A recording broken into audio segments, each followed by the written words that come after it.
It's Setup Monday once again. We seem to have survived the weekend. I want to start off by talking about the BTC difficulty, which just had its second consecutive negative adjustment, the third since January. Historically, we don't really have many negative adjustments, but we have a big changeover in the Chinese mining regulatory policies going on right now.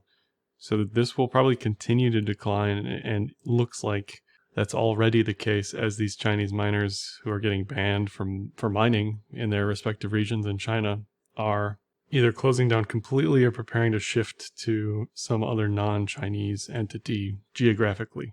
And we may continue to see negative adjustments for, the next 3 months, because it's just this nonstop wave after wave of negative regulatory consequences really for any of the Chinese miners. Typically that's indicated bearishness. You can look at the correlations with that and say like this moves this or that moves this. But in general, it's not bullish usually when we're seeing. So if we move to the technicals, it's mainly going to be a BTC party with a variety of miscellaneous sprinkles at the end, but there's a lot of things to watch here on BTC, and as goes BTC, so goes the rest of the market. And it's important that BTC remains bullish if you're bullish anything else. It's unlikely that we're going to see massive overperformers in a bear market if BTC is bearish. That's the tone. So things to watch for this week. Watch for a bearish 5200 cross. Watch for sentiment reaction. Watch for press headlines, all that stuff. How people react to that. In general, that usually sets off warning bells for people. Obviously, it's not a good sign if over the past 50 days we are lower than we have been over the past 200 days, right? Because that's what this signifies. And the general read is we don't get bullish again until the cross is bullish. And if the cross is bearish, we're bearish, right? It's really that simple. If the previous 50 days are lower than the previous 200, then that is a historical marker that we're not bullish. So watch that. Also watch how we react at this 200-day moving average level. This is an EMA, not an MA. I like the EMA better. It focuses on the near-term price changes more. So depending on what you like to look at, pay attention to whichever MA makes the most sense for you. Currently that's around 41K. And if we don't get a bear cross, we may see this kind of reaction on the inverse. This was 2015.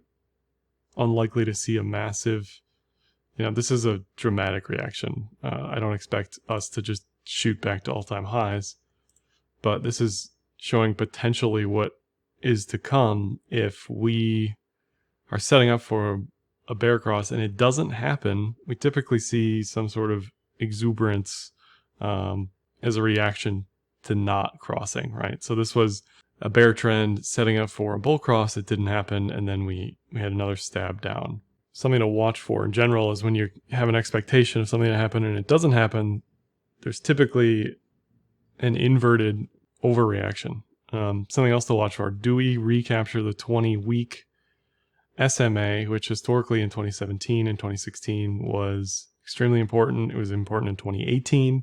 It's very obvious, right? Bull, bear, bull. More messy in here, but the bull that we were in was started as soon as we recovered from those March corona lows. So we're still in the bear bust right now, so long as we're below 52K is basically what that is. I don't think we recapture this in a week or 2 weeks. I think this takes 4 to 5 weeks like it did in March. This took 6 to 7 weeks. We're currently 4 weeks in. So maybe another 3 to 4 weeks, and we'll know, including this week, how likely a recovery could be. But that's something to watch for even into Q3. Additionally, in the near term, this week, can we recapture this yearly pivot, which is at 46? It's pretty simple. If we're making lower lows, we're bearish. If we're making higher highs, we're bullish. But the high term trend is bearish to intermediate. Neutral. We're not back on the bull bus yet because we're not above the 20 SMA. We aren't above the 200-day moving average, we're threatening a death cross, right? So I can't get on the technical side of the bull train until we're back above things we need to be above in order to be super sure. So we tried to break down, didn't. And now, all of this is generally just a massive chop zone and is going to continue to be a chop zone, but the range trade from 37 to 46 is still there and still active. So I'd watch to see how we react at 46. Obviously, the sailor buying hasn't happened yet, so there's some front running of that as far as that $500 million bond. And we'll see how price reacts post the announcement that they've bought in, because I don't think that's happened yet. But you'll probably also see the TWAPing, the buying slowly over time as it's happening. It's pretty easy to see. Typically it happens on Coinbase, but that's something else you can watch for on the low time frames. On the 4 hour, I had been watching this Wyckoff accumulation setup, which is a stereotypical type of bottoming pattern that you'll see on a bunch of stuff. I have a few examples, but you'll see this over and over again. You're going to see it again in the future for BTC, accumulation, distribution. It happens so frequently as a fractal that as it's occurring, you can sort of predict that, okay, this is the next step. This is the next phase. This is what happens next. So the next step, based on the Wyckoff accumulation, once we establish that range, is that we begin to consolidate typically at resistance, which is where we are now. Now we're above the 200 period moving average. We're above the 4 hour cloud for the first time since we broke down in early May. But now here is more likely where we start something as far as an ascending triangle or some sort of continuation pattern. Markup is what it's called in the Wyckoff. Once we are sure we're making higher highs, then we start hitting resistance most likely. One last thing to mention for this chart is I can finally delete the bearish pitchfork once we break above it pretty definitively. How this works is you get 3 points, you get a rate of change. If it fits price, you can say, okay, this is the expected rate of change over time, so long as we hold this range. Now we squirreled around in the midline, tried to break below. Now we're trying to break above. And what I want to see this week is several candles on the 4 hour of continued strength, rejection of this pitchfork, that sort of thing. So where we sit now, definitely bullish on those low time frames. Here's an example of, again, BTC in 2015 and 2016. Very stereotypical Wyckoff accumulation here, where we establish a range. We get this spring is what it's called in that schema, and we slowly curled up, and then we're on our way for a 250-day ascending triangle. So what I want to see here is on the 4 hour, something that says we're going higher. Typically it's an ascending triangle, but it doesn't have to be. But this was a pretty clear signal, even though it took forever to play out, that the bias was bullish once again, right? This is breaking the bear market, and this is confirming the bull trend. So we're still in the breaking the downside part of that map. Something else to watch for, just EMAs everywhere. Watch the 1050. The 1050 historically has an extremely high hit rate. Look how it reacted at these lows, where it sort of held this bearish low for a while and then broke up. Very similar thing here. It sort of held this bullishness briefly, broke down. So watch for a cross on the 1050. Watch for that 5200 cross, because collectively all of this stuff will tell you, on low time frames, how do we look? On high time frames, how do we look? Something else you can watch is the alligator, which is the 5, 8, and 13 MAs. Very similar situation to late January, where we had this crisscross of the MAs on the daily. Now we're setting up for that again, where we were bearish, right? And then this confirms bearishness is over once those MAs flip. Once we start breaking higher highs, which is what these fractals are telling you, what we want to be doing is breaking higher highs, breaking the fractals with MAs holding bullish, like we did here, right? Like we did leading to January. If you're bearish, you want to see MAs hold the way they are, hold bearish with us breaking lows. So using this as a trailing stop system, it's telling you to get ready to be long with a trailing stop at 34, right? So this is a lower low. That says there's clearly no strength there. Something else I'm watching on BTC is the multi-year bullish pitchfork from the 2018 lows. Again, you pick 3 points, you get a rate of change. The rules are always the same for this stuff. If it fits price, then I can say, okay, I know where we're going because these are the highs, these are the lows. If we hold this midline, we get a sense of the strength of the bull trend. So long as we hold within this, we're bullish. So we retraced all the way to the midline from that max diag. And historically, Q3 has been basically flat. So again, it's hard for me to get too bullish looking at Q3 coming, because we've never really been terribly bullish in Q3. September historically has been horrible. There's the meme, wake me up when September ends, because September has been just absolute junk for price action, and Q4 has been incredible for BTC. So you could argue, so long as we hold above this midline, again, as long as we don't break lower lows, then you could argue a revisit of the maximum upside of this pitchfork, which into Q4 is 6 figures, right? But a lot has to happen correctly and right. Let's say mining doesn't collapse in Q3, hopefully. Price doesn't collapse in Q3. We don't see some interest rate changes back to positive across the board around the world, right? If we have like very specific conditions, it's like a fish tank, right? We don't want the fish to die. We're checking the ammonia levels. We're checking to make sure they get enough food. Are we scraping the algae off the side of the tank? Oh, do they have enough oxygen, right? There's all this stuff in the fish tank right now that's being tweaked, all these variables. So as long as all the variables can stay sort of where they are in that livable zone, then I think we can return to bullishness for BTC. As I transition into some ETH analysis here and alts, something interesting is this discount on Grayscale. I don't fully understand the unlocking, locking, vesting periods, whatever, but the ETH premium or discount in this case is continually day over day getting more and more negative, which signals to me that there's some unlocking going on here. The BTC discount was into negative 20s. It's kind of now around negative 10, which is probably where it's going to live kind of in perpetuity as the unlockings just continue to roll over. But for ETH was holding around a 0 discount or premium, and now it's curling into the negatives more so. So this may have some additional selling pressure for ETH-BTC specifically, right?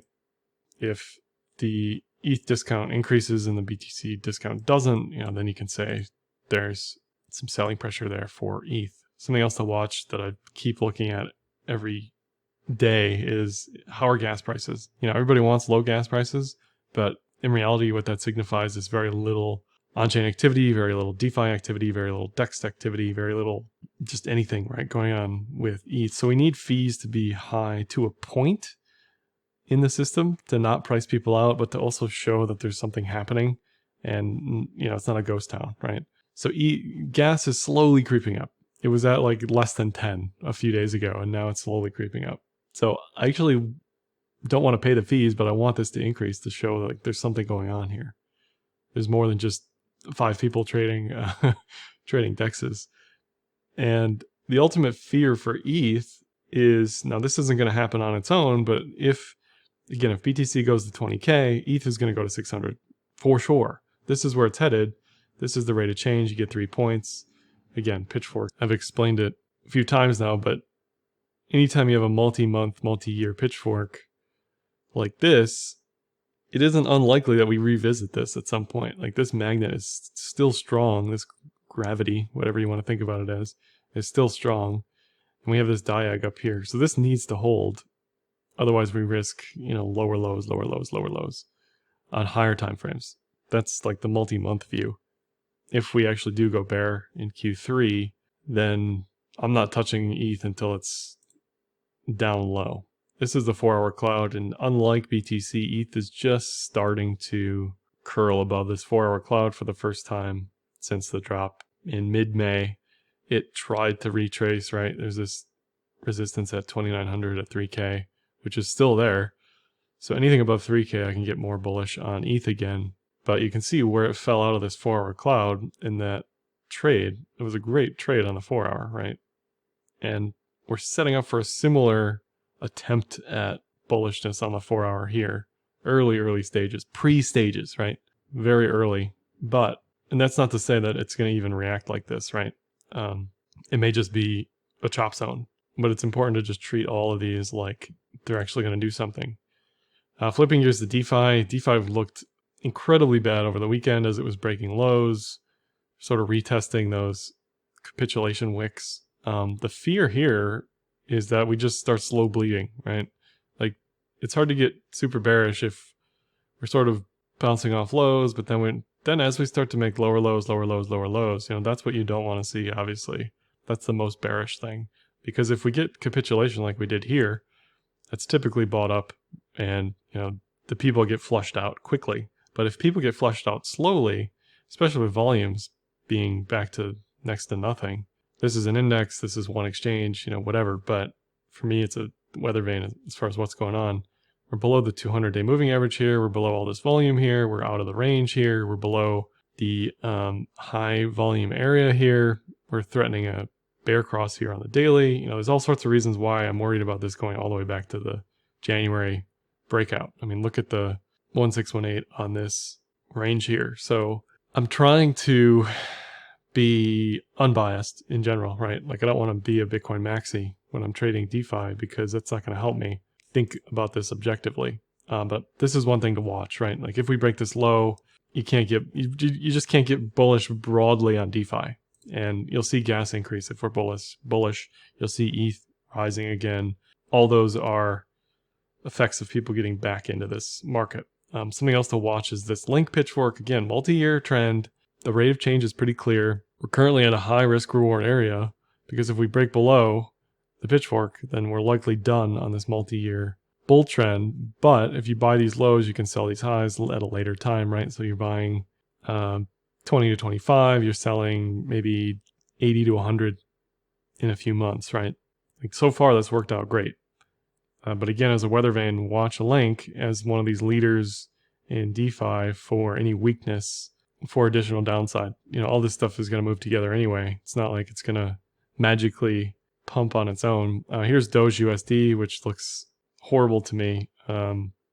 This is probably just going to chop around for a long time, but the Doge market cap is still around 40 billion, which is problematic relative to these other projects because it doesn't really do anything, and we can have a debate about that. But this is setting up for a head and shoulders type of down capitulation.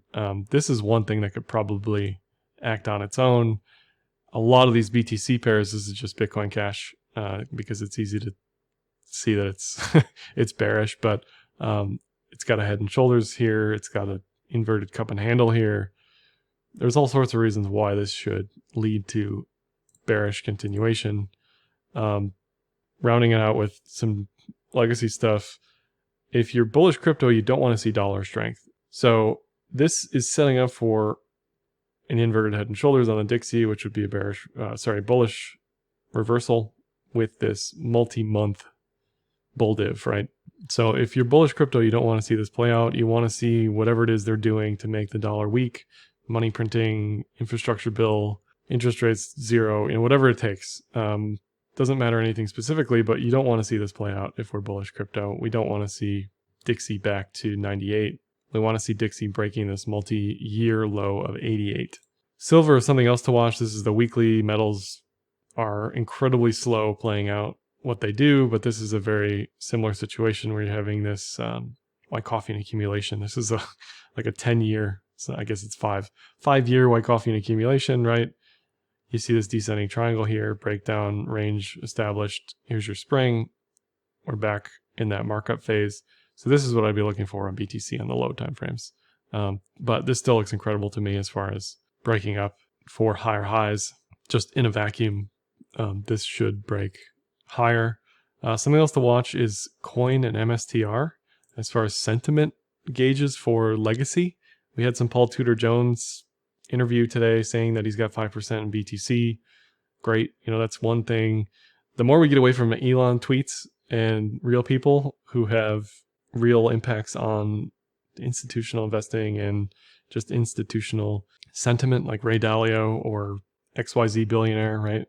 People pay attention to those people. So if sentiment can shift, if Coinbase chart can start to look like it's bottoming, it gapped up today. MSTR gapped up big today with a big follow through on that open.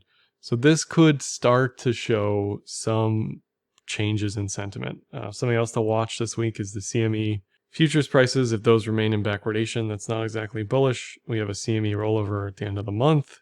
So there's a lot of moving parts, a lot of things to watch for setups, but I think ultimately the range trade is from 40 to 47 on BTC, probably some follow through with ETH, and alts look okay. You know, I don't think any of this stuff's going to outperform BTC in the near term, just because it's back to a BTC show at the moment. And lastly, I'll just mention the ETH and BTC fund as well as the DeFi portfolio on Enzyme. A bit disappointing. I couldn't get more of a position than I had. I couldn't size up really on the DeFi side of things. I was just getting hit with tons of slippage on the DEXs. You know, I tried buying at various times. I tried different ways. You know, if it always, you can see the good thing about Enzyme, right? You can see everything. You can see performance. You can see what I'm doing. You can see allocations. And specifically, you can see the trades I'm taking, right? Like you can see the slippage here, which I don't know, maybe it's acceptable for 2-3% slippage on market orders, but it didn't feel right to me to keep adding at even, you know, this for this fund isn't a lot, right? It isn't percentage wise, but I couldn't buy more than I was buying because of the slippage. It was just getting bad. So I don't know if that was just low liquidity for the time or just a signal that DeFi has poor liquidity right now. But we do have these two vehicles that I'm trading, non-custodial portfolio management. You can deposit ETH or USDC or just watch what I'm doing. I did sell a bunch of DeFi stuff over the weekend because, you know, it's hard to keep buying lows when you're already underwater as much as we are. As much as I love buying lows and holding for extended periods of time, at some point you can't just keep buying lows, right? At some point you got to say to yourself, this is it. We got to be realistic. You don't want to stick around for that slow bleed. So I held what looked strong or what looked like it was still in the ranges, but I haven't added back to anything. And I don't really plan to change this too much until that DeFi perp chart starts to look more bullish again. So anyway, that's all I have for this one. Like, dislike, comment, share, subscribe, and happy trading.